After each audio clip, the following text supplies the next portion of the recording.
Welcome to Photoshop Art. I'm going to show you how to quickly wrap a text around any object. Select the Curvature Pen tool.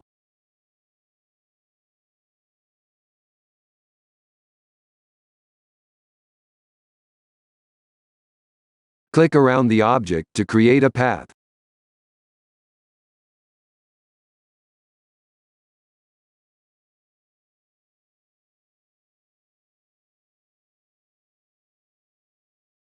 Press T on your keyboard to select the Type tool.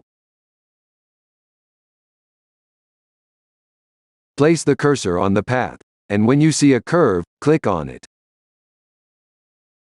Enter your text. To reposition your text, move the Type cursor in front of the text.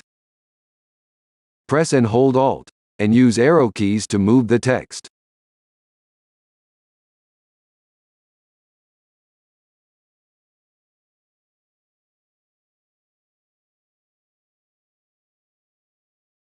This is Photoshop Art. Thanks for watching.